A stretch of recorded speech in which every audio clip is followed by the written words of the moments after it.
వేకువ వాక్యము wake up word కొరకై ఈ ఉదయకాలము తెల్లవారుజామున యెషయా గ్రంథం 41వ అధ్యాయము 13వ వచనం.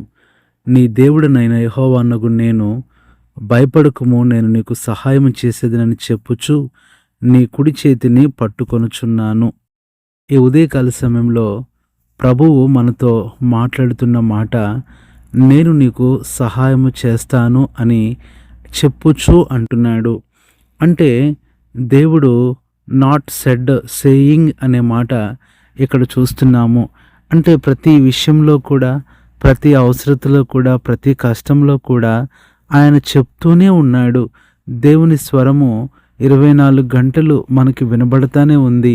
ఆయన చెప్తూనే ఉన్నాడు. ప్రతి విషయములో, ప్రతి అవసరతలో కూడా సహాయం చేస్తానని చెప్పుచున్నాడు. ఇక్కడ ఈ అధ్యాయం అంతా కూడా యాకోబు గురించి రాయబడుతూ వచ్చింది. యాకోబు ఎలాంటి వాడు, తన జీవితం ఎలా ఉంది, ఆయనకి ఎలాంటి సహాయము అభయము కావాలో మన జీవితం కూడా అలాగే ఉంది. ప్రతి విశ్వాసి మనిషి కూడా యాకోబు లాంటి జీవితం కలిగి ఉంటున్నాడు.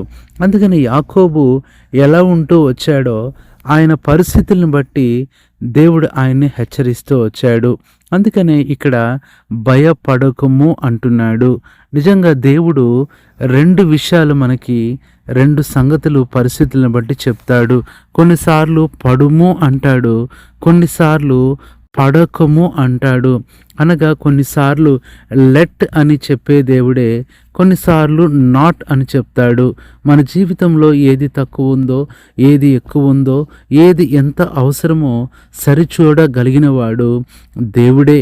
అందుకనే ఆత్మీయ జీవితంలో ఆయనకు మనము ఎలా లోబడి ఉండాలో మనము దేవుని వాక్యంలో నుంచి కొన్ని విషయాలు చూస్తే, దేవుడు పడకము అని చెప్తూ ఇక్కడ అంటున్నాడు, భయపడకము అంటున్నాడు.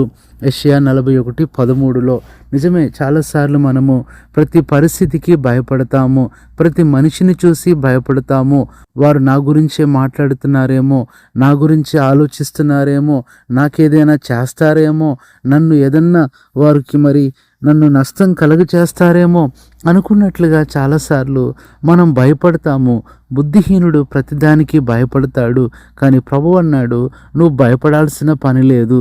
మనం దేవుని పిల్లము, మనము దేవుని ప్రజలము, దేవుని యొక్క కుమారులము, కుమార్తెలం కాబట్టి మనం భయపడాల్సిన పని ఎంత మాత్రం లేదు. నీతిమంతులు సింహం వలె ధైర్యంగా ఉంటారు. కాబట్టి దేవుడు ఉదయకాలం చెప్తున్న మాట, నువ్వు దేనికి భయపడుతున్నావో ఇక దానికి భయపడాల్సిన పని లేదు. ఎందుకంటే ఆ యొక్క సమస్య యొక్క ప్రభావము తగ్గిపోయింది. ఆ శత్రువు, ఆ శోధన యొక్క పరిమాణం అనేది కూడా తగ్గిపోయింది. ప్రభావము లేని దానికి నువ్వెందుకు భయపడుతున్నావు? నీ దేవుడి కంటే నీ సమస్యలు పెద్దవి కాదు. నీ దేవుని కంటే నీ అనారోగ్యం పెద్దది కాదు. నీ దేవుని కంటే నీ శత్రువులు ఎంత మాత్రం గొప్పవారు కాదు. నువ్వు వారికి భయపడినప్పుడల్లా దేవుణ్ణి తక్కువ చేసినట్లు అవుతుంది. అందుకనే ప్రభు అంటున్నాడు, భయపడవద్దు అంటున్నాడు. రెండవది చూసినట్లయితే దేవుని వాక్యంలో పడకము అనే అనుభవంలో రెండవది, మొదటి దినవృత్తాంతముల గ్రంథం 22:13లో చివరి మాట, ధైర్యము తెచ్చుకొని బలముగా ఉండుము, భయపడకుము, దిగులు పడకుము అంటున్నాడు. రెండవది దిగులు పడకుము. నిజంగా ఈ దినాలలో విశ్వాస జీవితంలో ప్రతి చిన్నదానికి దిగులు పడతాము. నా భవిష్యత్తు ఏంటి, నా బిడ్డల సంగతి ఏంటి, నా వివాహం ఏంటి, నా కుటుంబం ఏంటి, నా సంతానం ఏంటి, నాకు ఉద్యోగం వస్తుందా రాదా, నాకు జీతం వస్తుందా రాదా, నేను పాస్ అవుతానా లేదా, ఇలా ఉన్న దిగులు పడి ఎంతగానో మనల్ని మనం తక్కువ చేసుకోవటమే కాదు, దేవుణ్ణి కూడా మనము ఎంతగానో అలుసుగా తక్కువగా చేసేస్తాము. ప్రభు అన్నాడు, మీ చింత యావత్తు నా మీద వేయండి, నేను మీ గురించి చింతిస్తున్నాను అంటున్నాడు. ఎప్పుడైనా సరే నీవు నీ సమస్య గురించి దిగులు పడినప్పుడు దేవుడు దిగులు పడటం మానేస్తాడు.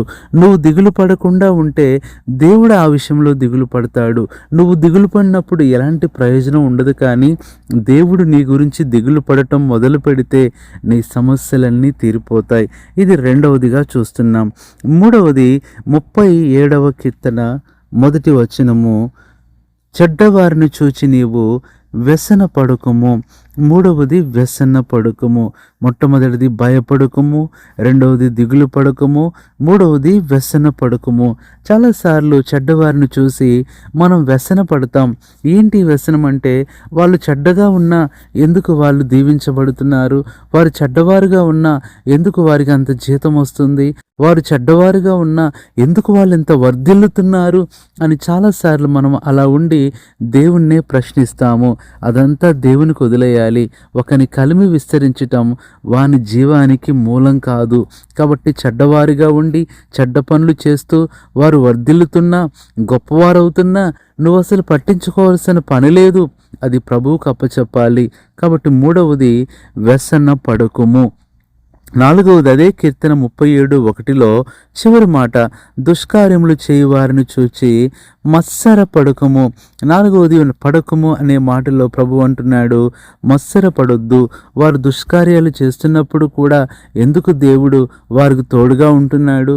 వారు చెడ్డ పనులు, మరి దేవునికి ఇష్టం లేని పనులు చేసినా వారు ఎందుకు ఇంకా జీవిస్తున్నారు అన్నట్లు చాలాసార్లు మనకు మత్సరం కలుగుతుంది. ప్రియులారా, దేవుడు ఆయన సంగతి వాళ్ళ సంగతి ఆయన చూసుకుంటాడు. ఎవరికి మనము తీర్పు తీర్చాల్సిన పని లేదు. ఎవరి గురించి మనం పట్టించుకోవాల్సిన పనే లేదు. ఒక రకంగా చెప్పాలంటే, ఒక వ్యక్తి గురించి నువ్వు ఆలోచించటం మొదలు పెడితే దేవుడు నీ గురించి ఆలోచించటం మానేస్తాడు. ఏ వ్యక్తి ఎలా ఉన్నా కానీ నువ్వు బాధపడి నువ్వు ఇబ్బంది పడి అలాగున ఆలోచించాల్సిన పని లేదు. ప్రభువుకు అప్పగించాలి. అవసరమైతే వారి కొరకు ప్రార్థన చేయాలి. అంతకు మించి ఎలాంటి మత్సరము మనలో ఉండకూడదు. ఇది నాలుగవదిగా చూస్తున్నాం. ఐదవది చూస్తే సామెతల గ్రంథం 6:25 దాని చక్కదనమందు నీ హృదయములో ఆశ పడుకుము. ఐదవది ప్రభు అంటున్న మాట, ఆశ పడుకుము. ఈ లోకంలో ఏది చక్కగా ఉన్నా, ఏది మంచిగా కనపడినా అది నాకుంటే బాగుండు, అది నేను కొంటే బాగుండు అన్నట్లుగా చాలాసార్లు ఆశపడతాము. ఈ ఆశే ఆదాము అవ్వలను ఏదేని తోటలో నుంచి బయటికి వెళ్ళేటట్లు చేసింది. ఈ ఆశే గేహజీ కుష్ఠరోగి అయ్యేటట్లు చేసింది. ఈ ఆశే ఆకాను తన కుటుంబము రాళ్లతో కొట్టబడేటట్లు చేసింది. బైబిల్లో ఇలాగున్న ఆశపడి ఎంతమంది నష్టపోతూ వచ్చారు. కాబట్టి ఇలాంటి ఆశలు పడకము అంటున్నాడు. కొన్నిసార్లు ఆశ వేటి మీద పెట్టుకోవాలో దేవుడే చెప్తాడు. యెహోవా మీద ఆశ పెట్టుకోవాలి, కానీ వీటి మీద ఆశ పడకము. ఇది ఐదవది. ఆరవది చూస్తే సామెతల గ్రంథం 23:4 ఐశ్వర్యము పొంద ప్రయాస పడకము. ఆరవది ప్రయాస పడకము. కష్టం కొరకు, లేదంటే డబ్బుల కొరకు, ఆస్తి కొరకు, ఐశ్వర్యం కొరకు ఎప్పుడు ప్రయాసపడవద్దు. ప్రభువు నీకు ఎంత ఇవ్వాలో అంతగా నువ్వు ప్రయాస పడకపోయినా నీకు ఇచ్చేస్తాడు. అంతేకాని ఇంకా సంపాదించాలి, ఇంకా నేను అలా చేయాలి, ఇలా చేయాలనుకున్నప్పుడు గుర్తుపెట్టుకోండి, ఎక్కువగా ప్రయాసపడి సంపాదించింది అది ఆ వ్యక్తి అనుభవించలేడు. ఎందుకంటే ఎన్నో టెన్షన్స్తో, అనారోగ్యాలతో అనుభవించకుండానే ఆ వ్యక్తి నష్టపోయి నశించిపోయే పరిస్థితి ఉంటుంది. దేవుడు ఇచ్చింది చాలు, ఇంకా ఇస్తాడా తీసుకో, ఇంక ఇవ్వట్లేదా అంతటితో సరిపెట్టుకో. అంతేకాని ఇంకా నేను ఐశ్వర్యం పొందాలి, ఇంకా సంపాదించాలి, అవి కొనాలి, ఇవి కొనాలి ఉంటే అది ఎంత నష్టం. అది భక్తిహీనతలోకి తీసుకువెళ్ళిపోతుంది. భక్తిహీనుడు సంపాదించింది అతను అనుభవించడు, కానీ అది నీతిమంతుని ఉంచబడుతుందని రాయబడుతూ వచ్చింది. కాబట్టి ఇక్కడ నువ్వు ప్రయాసపడవలసిన పని ఎంత మాత్రం లేదు. ఏడవది మనం చూసినట్లయితే దేవుని వాక్యంలో నుంచి సామెతలు 27:1 రేపటి దినమును గూర్చి అతిశయ పడకము. ఏడవది ప్రభు అంటున్నాడు, నువ్వు అతిశయ పడవద్దు. అతిశయ పడాల్సిన పని ఎంత మాత్రం లేదు. ప్రభువు గురించి అతిశయపడు. నీకు ఉన్నా కానీ అతిశయపడొద్దు, లేకపోయినా నువ్వు బాధపడొద్దు. ప్రభువే చూసుకుంటాడు. కాబట్టి ఇది నాన్న పడుకోమని దేవుడు మాటికి నీతో మాట్లాడుతున్నాడు. ఇంకా ఏ విషయాల్లో నువ్వు పడుతున్నావు ప్రియ సహోదరుడా, సహోదరి? భయపడకుము, దిగులు పడకుము, వ్యసన పడకుము, మత్సర పడకుము, ఆశ పడకుము, ప్రయాస పడకుము. చివరికి ప్రభు అంటున్నాడు, అతిశయ పడకము. కాబట్టి ఇలాంటి పరిస్థితులన్నీ చివరికి ఎక్కడికి తీసుకొస్తాయి అంటే దానియేలు 4:19 కలవరంలోకి తీసుకొని వచ్చేస్తాయి. అందుకని అక్కడ బెల్తెషాజరు ఈ దర్శనం వలన కానీ దాని భావం వలన కానీ నీవు కలవర పడకము అని దేవుడు చెప్తున్నాడు. కాబట్టి ఉదయకాల సమయంలో ప్రియ సహోదరి సహోదరుడా, నీ జీవితం గురించి దేవునికి ఒక ఆలోచన ఉంది. నీ భవిష్యత్తు గురించి ఒక మంచి ప్లాన్ ఆయన కలిగి ఉన్నాడు. స్పిరిచువల్ స్కెచ్ అనేది దేవుడు ఎప్పుడో గీసేశాడు. దాన్ని మించి ఏ సమస్య నిన్నేం చేయలేదు, ఏ శత్రువు నీ మీదకి రాలేడు. అనవసరంగా దిగులు పడి భయపడి నష్టపడి, ఇంకా చెప్పాలంటే నీ అనారోగ్యం నువ్వు తెచ్చుకొని నువ్వెంతో కూడా కృంగిపోతూ శత్రువుకి ఇంకా సహాయం చేసిన వాడు వగుతావు. కాబట్టి ఈ దినాన నీ సమస్యలు, నీ బాధలు, నీ కష్టాలు, నీ పరిస్థితులు ఏదైనా సరే వాటికి భయపడొద్దు. జీవం లేని వాటికి నువ్వు భయపడటం ఏంటి? నిన్ను చూసి అవి భయపడాలి. నీ సమస్యలు, నీ శోధనలు, నీ కష్టాలు నిన్ను చూసి భయపడాలి. యోబును చూసి శ్రమలే భయపడిపోయి దేవుని దగ్గరికి వెళ్ళి చెప్పాయంట, అయ్యా అలాంటి వ్యక్తి దగ్గరికి ఇంకొకసారి మమ్మల్ని పంపించొద్దు.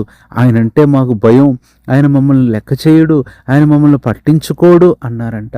నిజంగా శ్రమలే మరి దేవునితో మాట్లాడగలిగినప్పుడు ప్రియ సహోదరుడా సహోదరి, నీ పరిస్థితి ఏదైనా సరే అవి నీ గురించి భయపడాలి, కానీ వాటికి భయపడొద్దు. ఎందుకు భయపడకూడదంటే ఎంత గొప్ప దేవుడు నీకున్నాడు. ఆయనతో మాట్లాడే ప్రార్థన అనే అవకాశం ఉంది. ఆయన నీతో మాట్లాడే వాక్యము అనే ఆ గొప్ప సాధనం ఉంది. అయినా నువ్వు కలుసుకునే దేవుని మందిరం అనే గొప్ప సహవాసం ఉంది.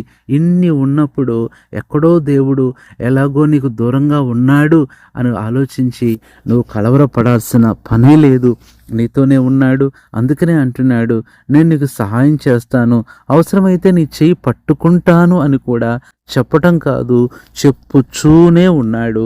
ఇంత గొప్ప దేవుడి ఉదయకాలం కూడా నీకు చెప్తున్నాడు, ధైర్యంగా ఉండు, ఏడంతల పడకమనే అనుభవంలోంచి బయటికి రా, ప్రభు నీకే సహాయం చేస్తాడు. పరిశుద్ధుడైన తండ్రి, ప్రభువైన యేసుక్రీస్తు నామంలో నీ పాదములు వందనాలు చెల్లిస్తూ ఈ తెల్లవారుజామున వేకువ వాక్యం వేకప్ వర్డ్ ద్వారా మాతో మాట్లాడుతూ మీ స్వరాన్ని మాకు వినిపించినందుకు వందనములు చెల్లించుకుంటున్నాం. ఈరోజు కూడా ఈ మాటలు ఎవరి కోసం మీరు మాట్లాడించారో నీకు తెలుసు, వారికి తెలుసు ప్రభువా.